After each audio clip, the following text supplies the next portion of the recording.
Somm Smackdown is a challenge that you provide to a wine professional, and you ask them to present an idea around wine to a concept. It could be to a dish, to a menu. 5 somms in every city are able to bring in a wine they are passionate about to not only pair with all the great dishes of Cochon 555, but also with the event in general. I usually just tell people to say Somm. Somm for short. Just Somm. Sommelier, how do you pronounce it? I have a very good friend, and his girlfriend is French.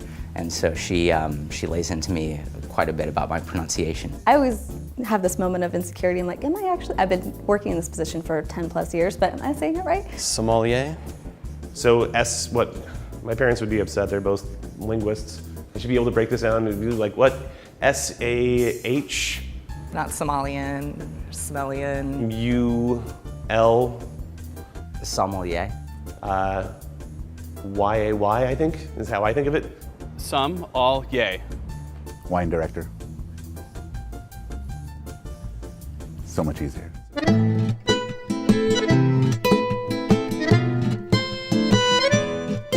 A sommelier is an ambassador of wine. A beverage expert. Really a jack of all trades. Our job is to take care of our customer as best as possible. The most important thing is service. I just walk up to the table and say, I'm the wine guy. You know, I think that as a title is something easy to write, to understand. It's the wine steward in a restaurant that is gonna hook you up with the best bottle of wine. The more the dialogue can be about your expertise, and you as a wine drinker are the formative expert in what you like. My role as a sommelier is to translate your expertise in you into a glass. So everyone's looking for the best pairing. People love the luxury of a good champagne with heritage breed pork, and that romance of the pairing, how to find the pairing, what you're learning about the wine, the education. Close your eyes and smell on a glass of wine and be transported back to where this wine came from. I love that sense of place. It's very human, and that way it's very flawed and exciting and romantic. Everything there is just one big romantic gesture of like falling in love with something every day in a different way.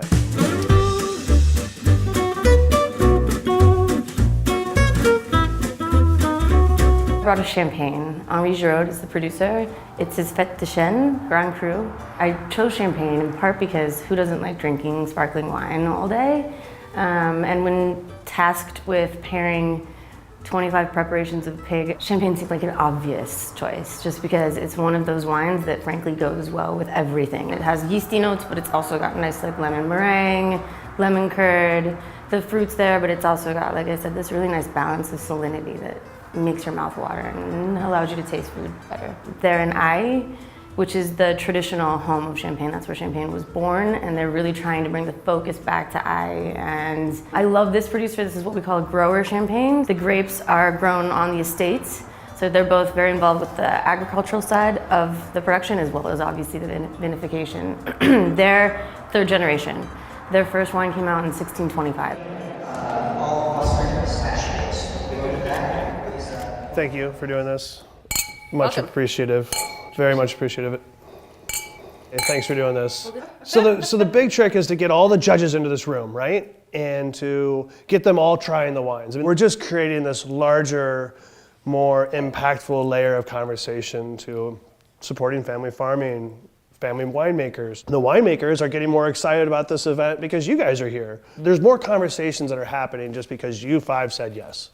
All these judges will come in, we'll wet their palates, then we're gonna go make them eat food. Yeah, then come back in. And then come back in and vote. If you were to like walk out of here, go eat, come back in the room and like, all right, you get to pick one wine to go with everything for the rest of the day. What's it gonna be? And they're gonna be like, I would go with that one. That's the best all in. So that's what we're going for.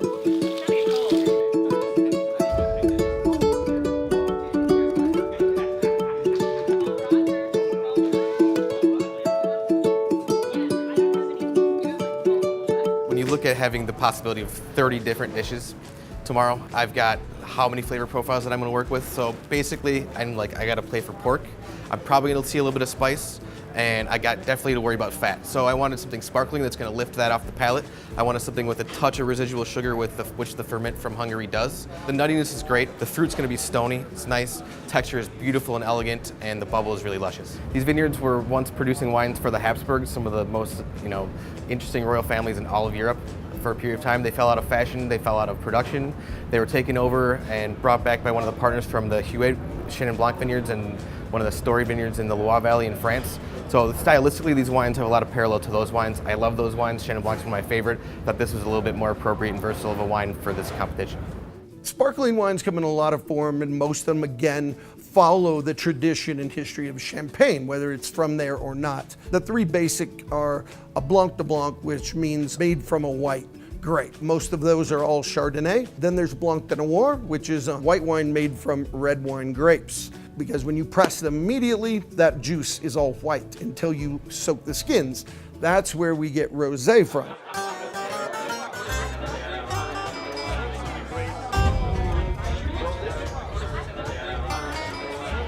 Well, we're in sunny California. We're in Los Angeles, right across the street from the beach. So what do you want to drink with the sun shining and while you're eating tons of pig? You want to drink something refreshing. A Ruinart Rosé Champagne it's quite a delicious wine. It's going to have notes of tropical fruit, rose, some red berries. On the palate, it's really high acidity. It's going to be crisp and fresh, but on the body itself, it's quite voluptuous. So it still completely coats your mouth. And then you have this little hint of mint that just comes out of nowhere. You can have the same wine one place and then have the exact same thing 2 years later or a week later, and it'll taste completely different because where you are, what you're eating, who you're with, your environment, your surrounding, your company also affect how you receive that wine.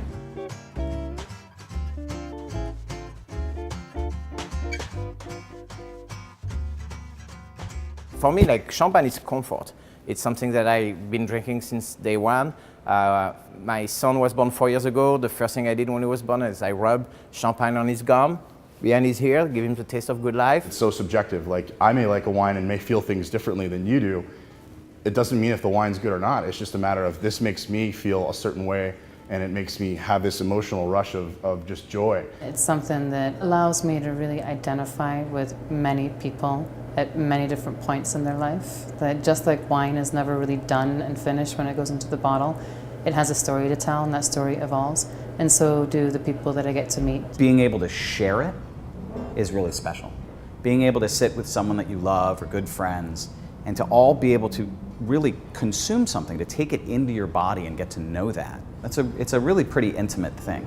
I remember the first glass of wine that I just loved ever was Roederer Champagne. Not Cristal, just the regular Roederer. And it was because my dad and I were in Paris and we were at a brasserie. And we started with champagne. And I just thought I was the coolest thing in the world. And so, funny thing, now champagne is my absolute love, and probably if I could only drink one wine for the rest of my life, what I would drink. I've done everything I can to go see the world, and wine does that for you in a glass, in an afternoon. It completely changes your mindset. There's something super transportive about sitting here, staring at a rosé in the middle of a hotel when it's sunny outside, and I'm here, and I still feel like I'm in the south of France. So being able to translate our world through a glass of wine is really powerful.